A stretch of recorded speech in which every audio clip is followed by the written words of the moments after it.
My mother looked straight at me across the Christmas table and said, in front of everyone, "Everyone knows you're the problem in this family. Why don't you just leave?" She said it the way she'd say pass the gravy. No elevation in her voice, no pause before it. She reached for the dinner rolls with the same hand she'd used to gesture toward me, and when she found the basket was empty, she sighed like that was the real inconvenience of the evening. My father stared at his plate. My brother Derek's wife, Courtney, got very interested in the centerpiece, a pine cone arrangement my mother had made herself and referred to twice as rustic elegance. Derek cleared his throat. My daughter Lily was sitting right next to me, 8 years old, wearing the green velvet dress she'd picked out herself because she said it made her look like a Christmas tree in the best way, and she went absolutely still. Not the stillness of a child who doesn't understand. The stillness of a child who understands completely and is deciding whether understanding it out loud is safe. I did not say anything. I picked up my phone from beside my plate, unlocked it with my thumb, opened the voice memo app, and pressed play on a recording I had saved there for 3 years. My mother's voice came out of the speaker. Clear, dated, unmistakable. And the table went so quiet you could hear the candle wax cooling. 2 weeks after that dinner, I'll tell you what happened when the recording ended. I'll tell you what my father did that surprised me more than anything my mother ever said. I'll tell you what Lily asked me in the car on the way home, and what I told her, and why that conversation is the one I think about when I'm not thinking about any of this at all, which I should say is more often than you'd expect. If you've ever been the person at the table who is blamed for the weather, for the dinner conversation, for the specific gravitational pull of everything that goes wrong, you already know how that moment felt before I tell you. And if you want to hear how it ended, stay right here, because I promise you the ending is better than the middle, and the middle was more interesting than it had any right to be. The town I grew up in is called Hargrove, which is in eastern Ohio, which tells you most of what you need to know about the winters, and a little about the people. My parents' house is on Crestfield Drive, a beige colonial with green shutters that my mother repaints every 4 years whether they need it or not. The living room has crown molding she is very proud of and a sectional sofa in a shade she calls warm ivory that no one is supposed to sit on during the holidays except for the family photo. The dining room table seats 10 and has only seated 10 twice that I can remember. Once at Thanksgiving 2009 when my grandmother was still alive, and once on the Christmas I'm telling you about when my mother needed witnesses. My parents are Richard and Diane. Richard is 64, recently retired from 30 years at an insurance company, and has perfected the art of being in a room without having an opinion about anything that happens in it. When something difficult comes up at the table, he finds his water glass with both hands and looks into it like it contains instructions. Diane is 62, and she is the organizing intelligence of the family, which sounds like a compliment, but is really just a description of how power works in that house. She decides the rules, she communicates the expectations, and she has a remarkable talent for making everything she prefers sound like what everyone already agreed to. My brother Derek is 38, 3 years older than me, and he lives 12 minutes from my parents' house with Courtney and their 2 kids, Mason and Brooke.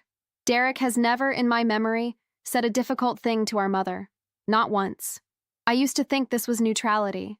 I understand now it was a choice, and choices like that have a cost, and the cost was mostly paid by me. My husband Marcus was not at that Christmas dinner. He had been at that Christmas dinner for 7 years running, and 6 of those 7 years he had driven home gripping the steering wheel in a way that left marks on his palms. And finally last fall he had said, very gently, very carefully, "Zoe, I will support whatever you decide, but I cannot sit at that table again and watch them do that to you." So he was home with the dog. I had brought Lily because Lily had asked to come, because Lily had made a card for her grandmother, because Lily still believed that people respond to evidence of being loved. Lily is the reason I saved the recording, and Lily is the reason I played it. If you're new here, welcome. I'm Zoe, and this channel is where I talk about the things that took me a long time to say out loud. If this is the kind of story you've been looking for, hit subscribe right now, because what I played at that table that night is only the beginning of what happened next, and you are going to want to be here for all of it. If you think a mother should not say those words to her daughter in front of her granddaughter on Christmas Day, give this a like the second you feel it, because your like is how you vote on this without having to say a word. And in the comments, I want to know, have you ever been the designated problem in your family? The one everything gets blamed on? Tell me. I read every single one. My mother's favorite tool was the rule. Not laws, not values. Rules. Rules that sounded reasonable until you looked at who they applied to. There was the rule about birthday parties. When I was 9, Derek turned 12, and my parents threw him a party at the skating rink on Route 7 with a DJ and a full sheet cake from the grocery store bakery, the kind with the sugar flowers you could eat. I remember the sugar flowers specifically because my mother let me pick one from Derek's leftover slice, and it tasted like pure pink. When I turned 12 3 years later, my mother said we were in a tight stretch financially and would do something small at home. Small at home meant she ordered a pizza, let me invite one friend, just one, she specified, with the tone of someone granting clemency, and bought me a birthday cake mix from the store that she and I baked together the night before, which I have been trained my whole life to call a good memory. It was fine. It was fine. The problem was not the birthday cake mix. The problem was the rule that appeared the following year when Derek's daughter Brooke turned 9, and my parents threw her a party at a rented party space in town with a balloon artist and catered sandwiches. I asked my mother about it. She said, "Brooke's different. She's very social. It matters more to her." I was standing in the kitchen when she said it, leaning against the counter, and I looked at her and I thought, so the rule about tight financial stretches only applies in one direction. "You understand," my mother added, and turned back to the dishes. I did understand. I understood exactly. I just didn't say so for another 20 years. The rule about the car. When Derek turned 17, my parents bought him a used Honda Civic, dark blue, which he drove to school and to his part-time job at the hardware store, and which appeared in approximately 40 family photos over the next decade, because my father photographed it like a second child. When I turned 17, my mother sat me down and explained that there was no money for a second car, and that the bus system in Hargrove was actually very good, and she had looked into it, and the Route 4 bus stopped right near my school at 7:42 in the morning, if I left the house by 7. She said this with the efficiency of someone who had already solved the problem. I rode the Route 4 bus for 2 years. On cold mornings, I stood at the stop on Maple and Crestfield and watched my own breath and waited. One January morning when it was 11 degrees, I waited for 22 minutes because the bus was late, and I thought of the Honda Civic parked in the driveway I had just walked past, and I thought, I live in this house too. Years later, when I mentioned the bus to Derek in passing, he looked genuinely confused. "Wait, you didn't have a car?" he said. Then he laughed, not cruelly, but the way you laugh when something doesn't compute. "I mean, I guess I assumed you just preferred the bus." I looked at him across the kitchen island. He was holding a coffee mug. He wasn't being mean. That was worse. He had absorbed the family narrative so completely that my standing in 11-degree weather at a bus stop had become, in his memory, a preference, a personality trait, something I had chosen. Rules were her favorite tool. They looked fair from the outside. The problem was, they were mostly for me. The gift differential is something I have never fully recounted to anyone except Marcus, because when you list it out loud, it sounds like a grievance, and I spent a long time not wanting to be someone with grievances. But I'm telling it now because it matters. Derek's 40th birthday, 2 years ago. My parents flew him and Courtney and the kids to Orlando for 5 days. They booked a hotel with a water park view, they paid for park tickets, they covered meals. My mother told me about it over the phone beforehand, with a kind of quiet excitement she rarely shows, and when I asked how much they'd budgeted for the trip, she said, "Around 4,000, but it's worth it for the memories." I had turned 40 the previous March. My parents came to our house for a dinner I cooked. My mother brought a grocery store birthday cake, the same mix, different flavor, chocolate this time, and a card with $50 in it. The card said, "For something special." I bought Marcus new headphones with it because his old ones had broken, and I told myself that was fine, that was practical, that was adult. And it was all of those things. It was also $3,950 less than my brother's birthday present, and I cannot make that math into something it isn't. There was Brooke's Sweet 16, where my parents rented a private room at a restaurant in Columbus and invited 40 people, with a photo booth and a custom cake that had a fondant version of Brooke on top, wearing her cheer uniform. I was not at Lily's 4th birthday when my mother was there, because I had organized a party at our house with balloons from the dollar store and a homemade cake, and my mother arrived, looked at the setup, and said, "Oh, how quaint." The word was friendly. The tone was not.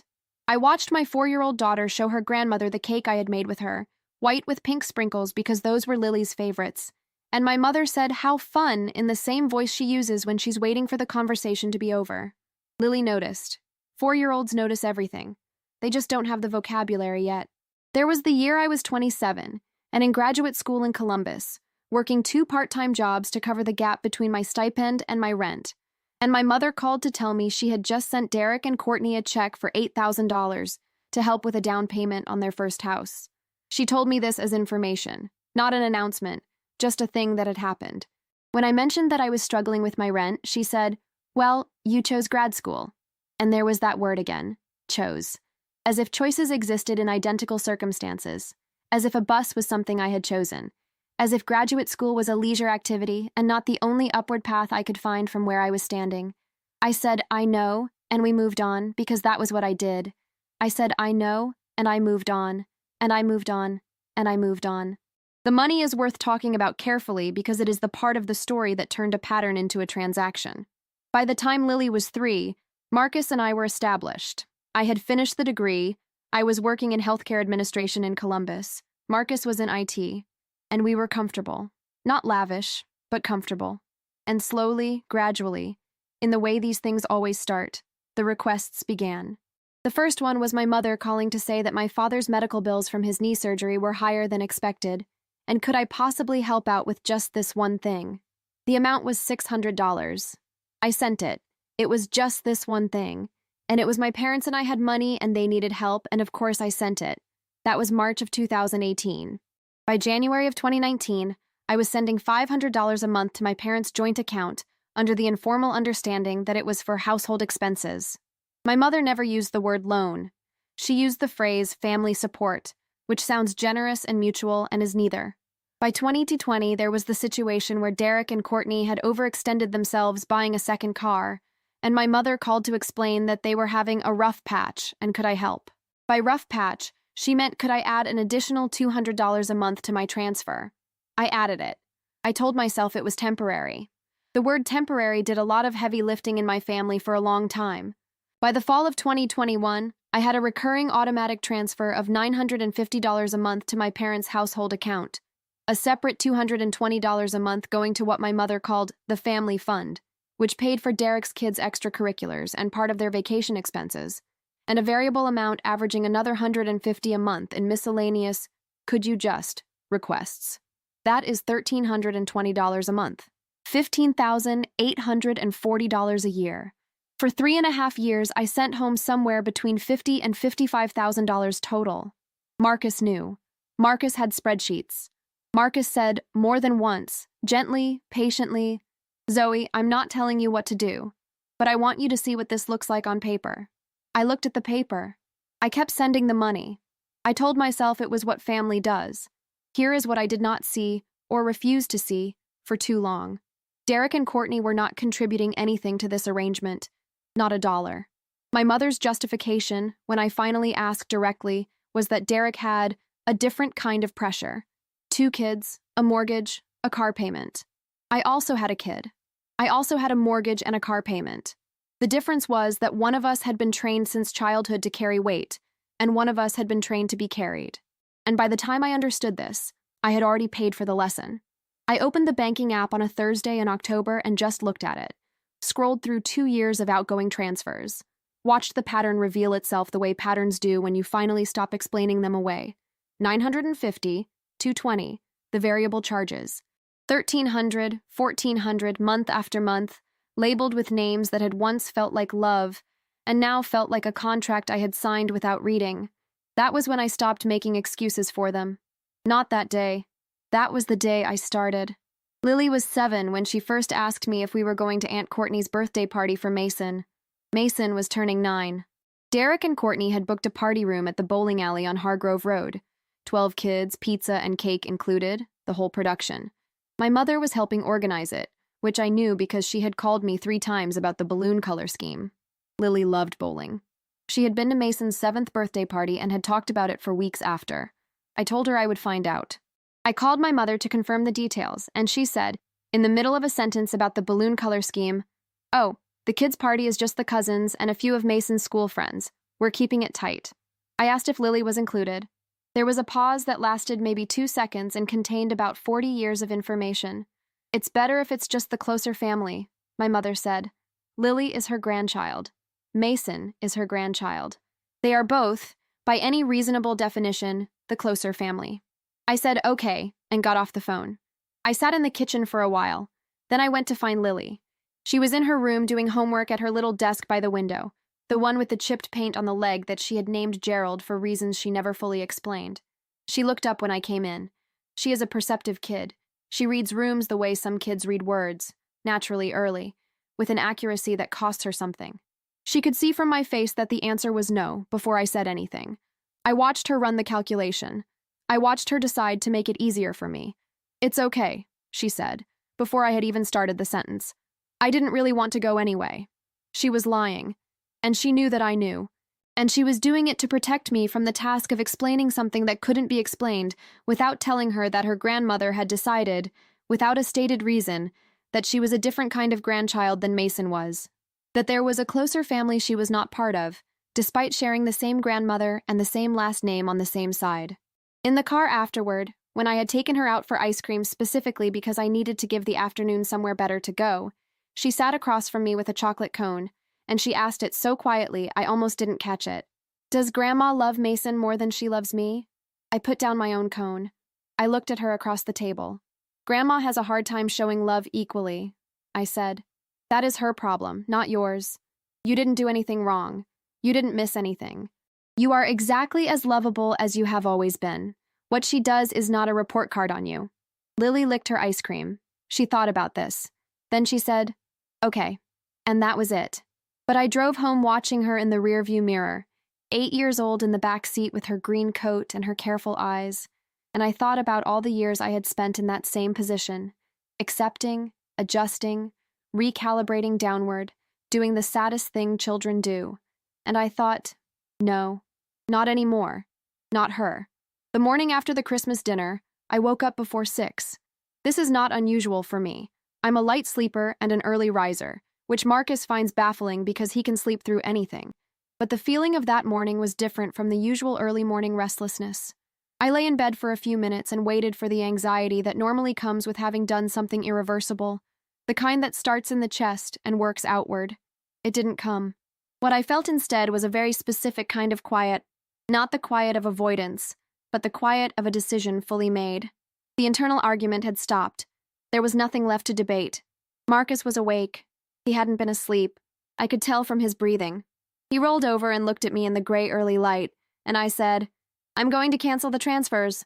He nodded once, slowly, like a person who has been waiting a long time for a bus that has finally appeared at the end of the road. "Okay," he said. "That's all." He didn't say I should have done it sooner. He didn't say he'd told me so. He said okay, and reached over and held my hand for about a minute, and then he got up to make coffee, and I lay there listening to the house. Lily came downstairs at 7:15, still in her pajamas, her hair doing the thing it does when she's been sleeping on it, a kind of organized chaos that she tolerates for approximately 10 minutes before asking for a hair tie. She stopped at the bottom of the stairs and looked at me at the kitchen table with my coffee, and her shoulders, I noticed this specifically, her shoulders dropped. Not slumped with exhaustion, dropped with relief, like something she'd been holding since yesterday had been quietly set down. Kids feel shifts in the atmosphere the way animals feel weather changes. She came and leaned against me at the table and said, "Are we going there again?" And I said, "Not for a while." And she made a sound that was halfway between a breath and a word and went to the cereal cabinet. If my daughter wasn't welcome, neither were we, and neither was my money. I opened the banking app at 9 o'clock that morning, sitting at the desk in the spare room with the door closed, and a second cup of coffee, and the particular calm of a person doing something she should have done a long time ago. First, the main transfer to my parents' household account, $950 a month, running since April of 2018. I looked at it on the screen for a moment, 3.5 years of months, laid out in the transaction history like evidence, and then I went to the recurring payment settings and canceled it. The app asked me to confirm. I confirmed. It said the transfer would not process on its next scheduled date. That was it. That was all it took.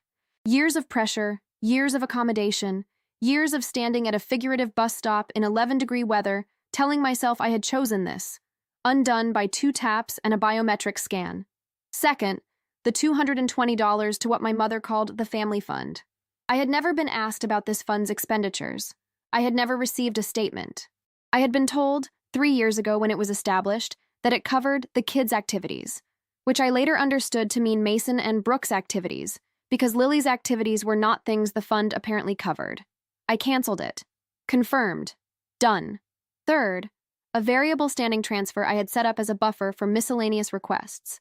I had deposited $500 into a holding account at the start of each quarter so that when my mother called with a specific ask, I could handle it quickly without disrupting our regular budget. This had seemed efficient at the time. Looking at it now, I understood it had just made me easier to call. I transferred the current balance of that holding account back to our joint account and closed it. The total monthly amount I had been sending, $1,170. The total annual amount, $14,040. The number of Christmases during which this arrangement had been in place, and my daughter had been excluded from family birthday parties. 3. There is not a math in the world that makes those two columns balance. I sat for a moment after the last confirmation screen closed. This is why they liked the arrangement. It required nothing from them except my compliance. I closed the app, picked up my coffee, and went back to the kitchen, where Marcus was making eggs and Lily was explaining to the dog, with great patience, why he was not allowed to have eggs. I had one more thing to do. I had planned it weeks earlier, quietly, without announcement, in the same way the recording had been planned. On Christmas Eve, I had mailed a package to my parents' house. Standard brown shipping box, addressed in my handwriting, with a note inside that I had written and rewritten 4 times until it said exactly what it needed to say, and nothing more. The package contained the following: a printed summary of the automatic transfers sent to my parents' accounts over 3.5 years, with dates and amounts totaling $51,840. A printed summary of the family fund contributions, with dates and amounts totaling $9,240. A single printed page that I had written, which read, "Mom and Dad, I have been sending money to your household account for 3.5 years. During this time, Lily has been excluded from family events that included Mason and Brooke. I have been told, in front of her and in front of others, that I am the problem in this family. I am canceling all recurring transfers effective immediately. I love you, but I am not available to fund a family that does not include my daughter. Zoe." I had included my last name on the printed summary header, Foster Z, account holder, the way documents do, the way paperwork does, giving the whole thing the quiet authority of a record rather than an outburst. The package was scheduled to arrive on the 26th, 2 days after Christmas. The morning after, I had learned from experience, people are always slightly more raw than the day itself. Marcus took Lily to the Science Museum on the 26th. This was planned. I needed the house. Lily had been asking to go since October, and Marcus had been saving it for precisely this kind of afternoon. Not as a distraction, he said, but as a statement. We are allowed to have a good Thursday. They left at 9:30. I sat in the kitchen and waited. The call came at 11:47. I know this because I was looking at my phone when it rang. I watched my mother's name on the screen for 2 full rings. Then I answered, "What is this?" It was not a question. Her voice had the quality of someone who has been handed something hot and isn't sure whether to drop it. "It's a letter," I said, "and a financial summary. You canceled the transfers." "Yes. You can't just cancel them. That money is... We depend on that, Zoe. That is part of our monthly..." "It was a voluntary transfer," I said. "I set it up and I canceled it. You are doing this because of last night." Her voice shifted into the register she uses when she is constructing a narrative in real time. "You are punishing us because you were upset about something I said and you are overreacting and you need to think about what you are actually..." "I'm not upset," I said. "I made this decision before Christmas." The package was mailed on the 24th. There was a silence. A specific kind of silence. The kind that happens when someone realizes the thing they thought was a reaction was actually a plan. "You planned this." Her voice was different now, smaller. "Yes." "For how long?" "A while." "Does Marcus know?" "Yes." "This is about Lily." She said it with a kind of exhaustion, not the exhaustion of someone who has finally understood something, but the exhaustion of someone who has encountered an obstacle and is calculating how to go around it. "This is because of the party. We explained that." "You didn't explain it," I said. "You told me it was the Closer family. Lily is your grandchild." I know what you meant." I let that sit for a moment. "The transfers are canceled. I'm not asking you to agree that I was right. I'm just telling you what's happening. And what about Christmas? What about your family? You think you can just..." "I'm going to go now," I said. "Zoe, I love you. Goodbye." I hung up. The silence after it was the most complete I had ever felt. I sat in the kitchen with my hands around a coffee mug that had gone cold while I was talking, and I listened to the house, And for the first time in a long time, silence didn't feel like loneliness. It felt like space. The contacts started arriving within 3 hours. My Aunt Linda was first. Linda is my mother's sister, and they have the kind of relationship where they call each other 4 times a week and share everything, which means that by the time Linda's name appeared on my screen, my mother had already given her the fully processed version of events. "Zoe, honey, I don't know what's going on, but your mother is very upset, and I think you need to call her back." I said, "I appreciate you reaching out, Linda. Mom and I have had a conversation." Linda said, "She says you canceled her money." I said, "I canceled a voluntary transfer I had set up." Linda said, "Well, you only have one mother." There it was. You only have one mother. As if scarcity were the same as quality. As if having one of something meant it could do no wrong. I said, "I know that," and I got off the call. My cousin Brett, Linda's son, someone I have exchanged approximately 40 words with over the last decade, texted me, "Heard things went sideways. Not my place, but family is family." I did not reply. My parents' neighbor and longtime family friend, a woman named Pat who has brought casseroles to every significant family event since 1987, called to say she was worried and hoped everyone could work things out. I thanked her and said I hoped so too, which was true. Then there was my father's sister, my Aunt Carol in Pittsburgh, who called 2 days later and asked me to tell her what happened. Not tell her what I had done. Tell her what had happened. I noticed the difference. I told her. I gave her the facts in order. The birthday party exclusion, the word quaint about Lily's cake, the Christmas dinner, the recording, the letter, the canceled transfers. Carol listened the whole way through without interrupting. When I finished, she said, "That wasn't right, Zoe." 4 words. I heard them land in my chest and settle. It wasn't dramatic. It didn't resolve anything. It was just someone outside the immediate system saying what the system had trained everyone inside it not to say. The relief was not about validation. It was about confirmation. I had not been imagining it. The pattern was real. Someone could see it. The invoice arrived on January 3rd in a business envelope from a venue called Hargrove Events and Catering. I stood at the mailbox and opened it in the cold. The letterhead was burgundy and gold. Professional. The kind of stationery that implies prestige. The invoice was for $685, listed as outstanding balance, holiday event, December 25th. In the billing contact field, printed cleanly, was the name Zeed Foster. I stood at the mailbox for a full minute. I turned the page over as if there were additional information on the back. There was not. I went inside and called the venue. The woman who answered was named Sandra, based on the way she identified herself, and she had the tired patience of someone who spends a lot of time managing other people's financial disagreements. I told her my name was on an invoice for an event I had not organized, had not signed a contract for, and had not attended in any planning capacity.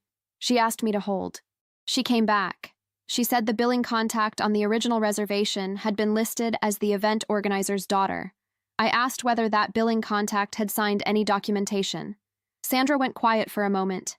Then she said she'd need to pull the original paperwork. She put me on hold again. She came back and said she could see that the reservation had been made by a Diane Foster and that the billing contact field had been filled in as a secondary contact, but that the primary signatory was in fact Diane Foster. I asked her to remove my name from the billing contact field, as I had not authorized it. She said she would update the record. I hung up. I stood in my kitchen and looked at the invoice still in my hand. This is why they liked the arrangement. I carried their choices as if they were mine. I put the invoice in a folder I labeled Documentation and filed it in the spare room drawer where I keep the important paperwork next to the printed transfer summaries and Lily's school records and the folder of health insurance documents. All the things you have to keep track of. All the things that prove you exist and that your decisions are your own. They came on a Saturday. January 7th, 11 in the morning. A cold, bright day with frozen grass that crunched when you walked on it. I had been warned, in a sense. My mother had sent a text the day before saying she needed to talk to me in person. I had replied saying I was available for a phone call. She did not respond to that. I understood what the non-response meant. The car that pulled into our driveway at 11 was my parents' gray Camry. Behind it was Derek's SUV. I watched from the kitchen window.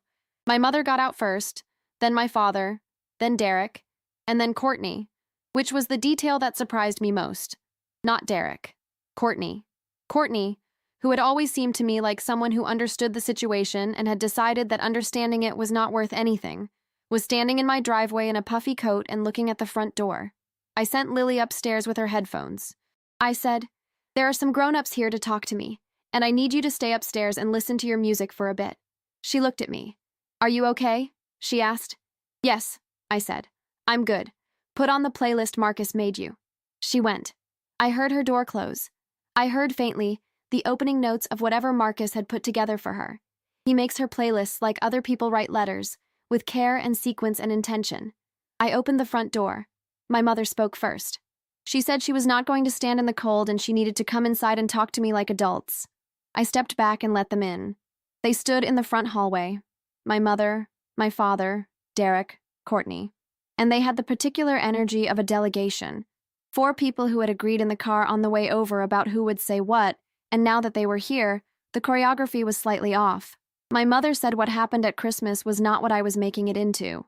She said she had always supported me. She said the transfers were a partnership, not a favor.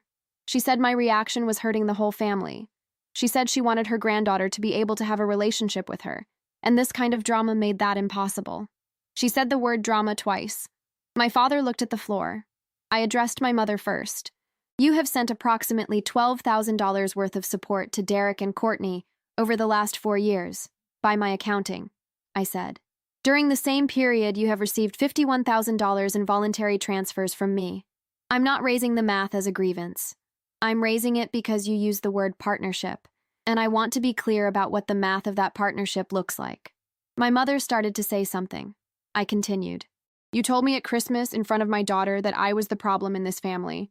She was sitting right next to me." Derek spoke for the first time.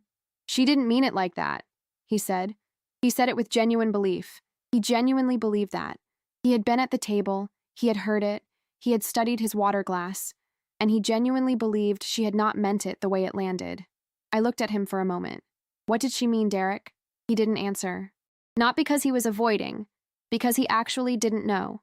He had spent so long inside the family's official version of events that the gap between what was said and what was meant had closed entirely. He couldn't see it anymore.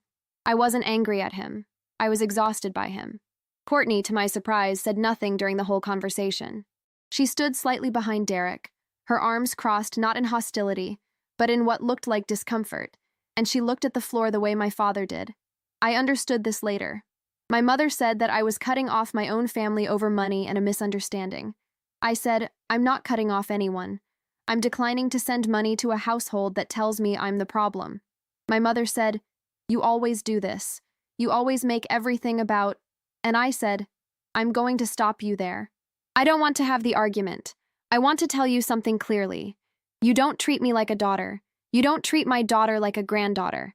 And you still expected my money. I'm not angry about that. I'm just done with it." My father looked up from the floor. He looked at me and then at my mother, and for a moment his mouth moved without making a sound, and then he closed it again.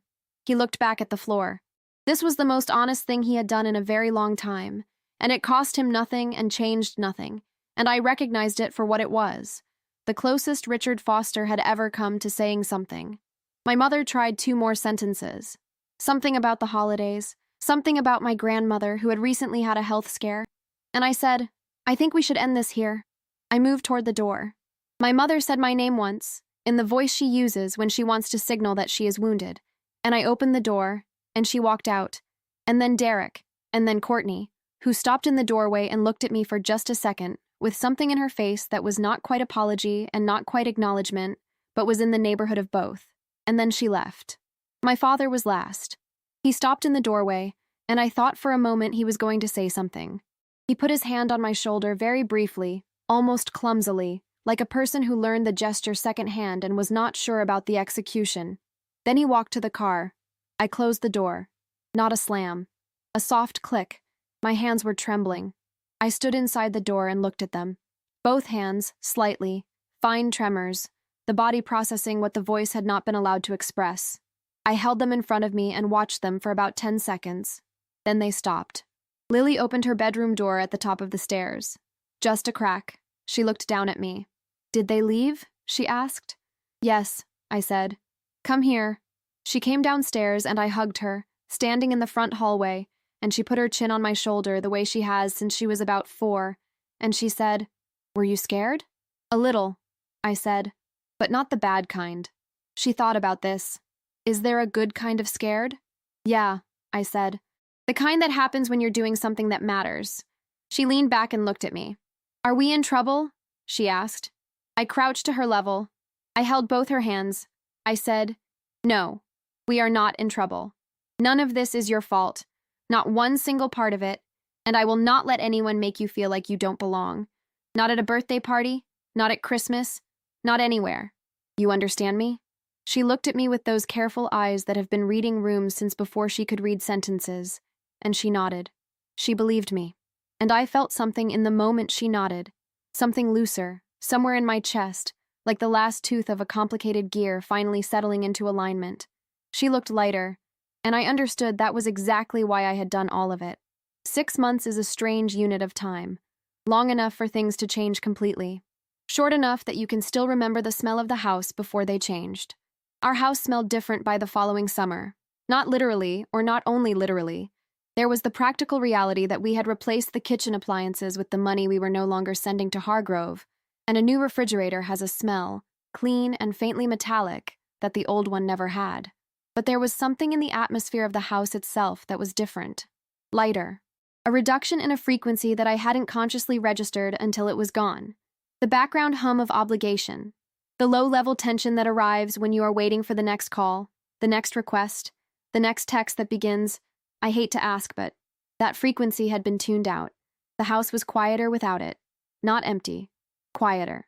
Lily started humming again. This is the specific detail I keep coming back to when people ask me how we're doing.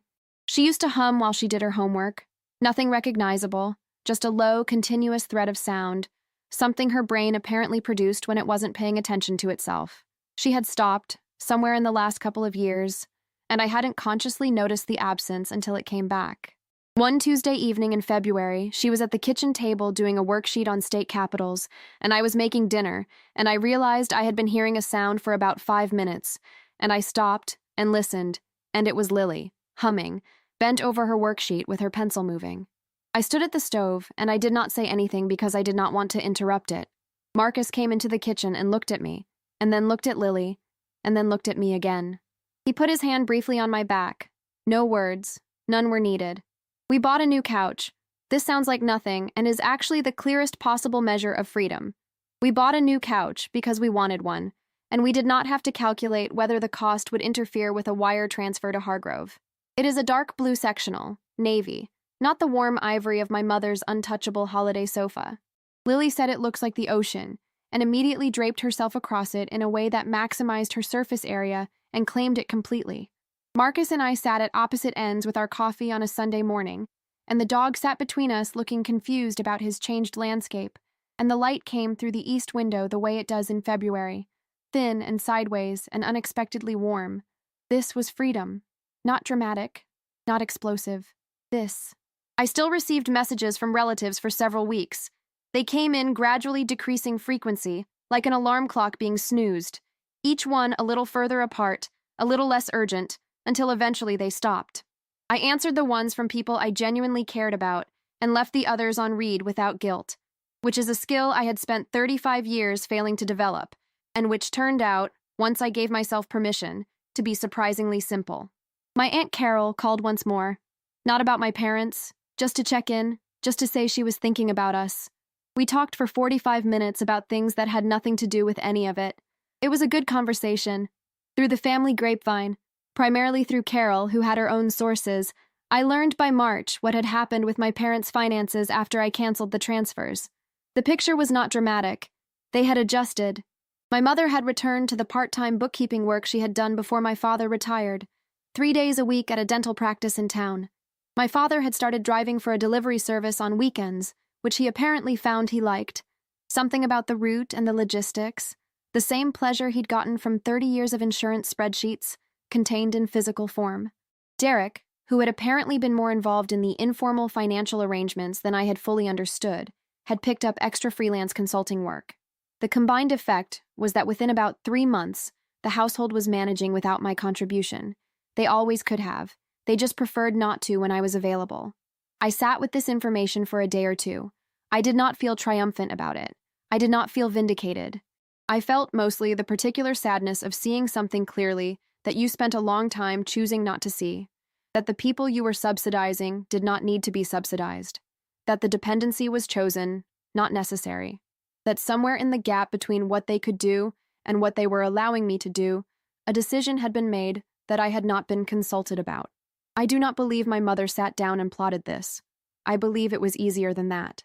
Easier to accept help when it's offered, easier not to examine the terms, easier to let the arrangement continue because adjusting would require a conversation, and the conversation would be uncomfortable. The path of least resistance in my family always seemed to run through me. I acknowledged that love existed inside the pattern. This is important. It sounds strange to say, but it's true. My mother's cruelty was never pure. There were moments of real warmth, real pride, real connection, woven through the injustice like thread and fabric. Her face at my college graduation, the way she looked at Lily on the day she was born, before any of the comparisons, before any of the exclusions, just a woman looking at her granddaughter for the first time, undone. Those moments were real. They did not cancel what came after, but they were real. And knowing they were real made what came after more painful, not less, because it meant the ability to be different was always present. It just hadn't been applied to me. In the spring, Courtney called. I had not expected this. Derek, possibly. My father, in a dream version of events where he found the nerve for it. But Courtney, who had stood in my doorway in January and said nothing and looked at me with that complicated face, Courtney was not a call I had calculated. She called on a Wednesday afternoon, which I mentioned because it was specific, a Wednesday in April, when I was walking the dog after work and the trees were doing the thing they do in Ohio in April when they finally decide to become fully green overnight. Her name on my screen. I answered. Hey, she said. This is weird. I know this is weird. Hi, Courtney, I said. What's up? There was a pause. I wanted to call for a while, she said. I've been trying to figure out what I actually wanted to say. Another pause. Derek is carrying a lot right now. Not just the money stuff, but it's a lot. She stopped. I think I understand now what you were doing. What it was like. I think I understand it now. I walked the dog for a moment. What changed? I asked. My mother-in-law, she said. Quiet. She called Derek last week and asked if we could help with something, and it was a lot. And I watched Derek say yes before she'd even finished the sentence because that's what he does. That's what he's always... And I thought, this is what Zoe was talking about. This is what it looks like from the outside. She breathed in. I should have said something sooner. I should have said something at Christmas. I'm sorry I didn't. I was quiet for a moment. The dog stopped to investigate something at the base of a telephone pole with great professional interest. I waited for him. I appreciate that, I said. I really do. Are you guys okay? She asked. We're good, I said. We're really good. When I got home, Marcus was making dinner, and he looked at me and said, How was the walk? I said, Courtney called. He turned from the stove. And? I thought for a moment. Steady, I said. He nodded. He turned back to the stove. And that was that. In June, 3 months after the canceled transfers, and 5 months after the Christmas dinner, my mother and I had a conversation that I have thought about many times since. It happened because I called her. Not to negotiate, not to extend an olive branch. I called because I was in the car on a Sunday, and a particular song came on the radio that she has always loved, an old Carole King thing that she used to play on Sunday mornings when Derek and I were kids, and the song made me think of her in the way that songs make you think of people, entirely without permission, and I just called. She answered on the second ring. We talked for a little while about nothing significant. My father's new delivery route, a recipe she had tried, the weather. And then she said, out of nowhere, the way the real things always come, out of nowhere, dropped into a conversation like something that was already falling and finally hit the ground. My mother had a favorite too. Her other daughter, your Aunt Bev, who died before you were born. She always made it clear. I knew it from the time I was, small. I always knew. I pulled over. I didn't say anything. I let it sit. I always told myself I didn't do that, she said. I told myself I didn't have a favorite, that it was different, that Derek just needed more. She stopped. I think I told myself that for a long time. I looked out the windshield at a subdivision entrance sign, brick pillars on either side with the name Meadow Run in wrought iron. very earnest, very Ohio. I believe you, I said. And knowing that, it doesn't undo it. It doesn't fix what happened, but it matters that you said it. I waited. What you do with it now matters too. She started seeing a therapist in July. She told me this the same way she had told me about the Orlando trip, as information, offered without fanfare. I said I was glad. My parents came to our house for Lily's birthday in August. It was the first time we'd had them in the house since before Christmas. My mother brought a cake from the bakery in Hargrove. A real one, custom, white with yellow flowers and Lily's name in the frosting. She sat at our kitchen table and watched Lily blow out the candles, and she looked. I noticed this, specifically. She looked like someone working very hard to be present in a moment she knew she had almost lost. Not transformed, not magically repaired. Someone working. That's what effort looks like when it's real. Not easy, not effortless, not cinematic. Just the visible effort of someone trying to do differently than they had done. The family wasn't fixed, but it was different. The way a bone is different after it breaks and sets, stronger at the fracture, aching when it rains. I keep a folder in the spare room drawer. It has 3 things in it. The first is the printed transfer summary, the full ledger of what I sent over 3.5 years, with dates and amounts and account names. $51,840, spread across 42 months, paid out in installments the size of a car payment for a car I never owned. I keep it not because I plan to do anything with it, but because it represents something I need to be able to see. The proof that it happened. The proof that I did not imagine it. The proof that for 3.5 years I carried something without being asked whether I was willing, and I carried it because I had been trained from the age of 9 to believe that carrying was what I did. The second is the copy of the letter I sent. The one that said, I am not available to fund a family that does not include my daughter. I read it sometimes and I think about the version of me who wrote it 4 times, who edited it, who decided that facts were better than feelings in a document like that. I am proud of that version of me, not because she was right, though I believe she was, because she was quiet and specific and she said exactly what she meant. The third is a note I have not mentioned yet. My grandmother on my father's side, Mary Foster, died when I was 22. She was a small, sharp-eyed woman who kept her opinions mostly to herself, except when she had decided that something was important enough to say out loud. 3 weeks before she died, she asked me to come sit with her, and she held my hand, and she said, You are going to have a harder time than your brother. Your mother loves you, but she's afraid of you. Strong people make afraid the ones who can't match them. She squeezed my hand. Don't let them take that from you. I wrote it down that night because I knew I would need it later. I keep the note card in the folder. My grandmother's handwriting is not on it. It's mine, written at 22. But it is her voice. So now I want to talk to you. Not as a narrator wrapping up a story. As a person who grew up being the one at the table who got less. Speaking to the person watching this who maybe grew up the same way. You know exactly who you are. You're the one who got the smaller bedroom because the other one needed the space. You're the one who got the bus pass when your sibling got the car.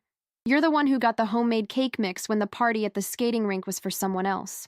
You're the one who learned, somewhere between 9 and 12, that asking for fairness was worse than absorbing the unfairness, because asking made the adults uncomfortable, and their discomfort became your fault. You were not hard to love. You were easy to overlook, and those are not the same thing. The first is a quality you have. The second is a choice someone made, and the person who made that choice dressed it up in so many different outfits. The you're so low-maintenance outfit, the you've always been so strong outfit, the you just don't need as much attention outfit, that after a while you forgot there was a choice inside it. You thought it was about you. It was never about you. You smiled at the table. You said thank you for the gifts that hurt. You learned the specific skill of making yourself smaller so that the room could accommodate the person who didn't need to be small. I know that skill. I practiced it for most of my 30s. It looks like flexibility from the outside. From the inside, it feels like disappearing. There was a woman in my life, my grandmother, Mary Foster, who saw me. Not perfectly, not continuously, but she looked at me with the specific attention of someone who had decided I was worth looking at. She squeezed my hand and she told me the truth. I want to be that for a minute, if I can. You are not imagining the pattern. It is real. It runs in families the way certain plants run along fences, quietly, persistently, through any gap that isn't actively tended. It is not a permanent feature of your landscape. It only feels permanent because you have been standing in it for a long time. I am Zoe Foster. I live in Columbus, Ohio. I work in healthcare administration. I drive a navy blue Honda CR-V that I bought myself, with money that used to go to Hargrove. I have a husband who knows the difference between supporting someone and managing them. I have a daughter who hums while she does her homework. I trust a very short list of people, and I am at peace with the shortness of that list. I built most of what I have with my own hands, with my own hours, with my own patience. And I built it while also sending $14,000 a year to people who told me I was the problem. Imagine what I'll build now. Here is the current state of things, in case you're wondering. My mother and I have a rule. We have one rule, and I communicated it clearly, and she knows it, and it has been tested. The rule is, if she makes a comparison, any comparison, explicit or implied, about me versus Derek, about Lily versus Mason and Brooke, about the money I sent versus the money I didn't, I say, I'm going to end this call now. I love you. Goodbye. And I hang up. She tested it in October, about 2 months after Lily's birthday. We were on the phone and she said, in the middle of a sentence about something else entirely, Derek never makes such a big deal out of, and she didn't even finish it. I said, I'm going to end this call now. I love you. Goodbye. I hung up. 4 minutes and 17 seconds later, her name appeared on my screen again. I answered. The conversation was different. Shorter, more direct, more honest, better. It's not a perfect family. It's a different one. And different is enough. The last thing I want to show you is a scene because the scenes are what stay. It is the Sunday after Lily's birthday in August. I have dropped Marcus and Lily at the Science Museum, the one she and Marcus visited in January, which she has now decided is her favorite place on Earth, and about which she has strong opinions regarding the geological timeline exhibits. I am alone in the car in the parking lot. I turned off the engine and I did not get out right away because the light was doing something specific through the windshield, that late August Ohio light, angled and heavy, and the particular gold you only get when the summer is starting to remember that autumn exists. I have the note in my hand, the one I wrote at 22. I had tucked it in my bag that morning without thinking about it, the way you grab a thing you don't know you need. I'm holding it now and reading it. My own handwriting at 22, the letters more careful than they are now, more deliberate. Don't let them take that from you. I sit in the car for a little while. The museum is behind me. I can picture Lily inside it, already ahead of Marcus, already knowing something about the Carboniferous period that she will tell me about in the car home with the absolute authority of someone who discovered it personally. The dog is at home. The blue couch is at home. The new refrigerator is humming quietly in the kitchen with nothing in it that belongs to anyone but us. What I would tell myself at the worst moment, at 12 years old, waiting at the bus stop in the dark, breathing fog in 11-degree weather, watching my breath disappear, is this. You are paying attention. Keep paying attention. What you see is real, and one day the account is yours. If this story is yours too, even a piece of it, even the piece about the birthday party or the bus stop or the recording you made and kept for 3 years because some part of you knew the moment would come, hit subscribe. The next chapter is the one about what my mother said at Thanksgiving, 6 weeks after the October phone call, and I have been waiting to tell you about it because it is the most surprising thing anyone in my family has ever said, and it happened over cranberry sauce, and I need you to be here for it. If you grew up as the one who was easy to overlook, the like on this video is yours. It belongs to you, not to me. Give it whenever you're ready. And in the comments, did you ever hold something for years, waiting for the right moment to say it? Or did you never get to say it at all? Tell me. I read every single one. I always have. Because the people who were easy to overlook deserve to be heard, and I have been in this particular business long enough to know exactly who is watching. She said it the same way she'd say, pass the gravy. My mother. Christmas Day. In front of everyone. I said nothing. I just picked up my phone.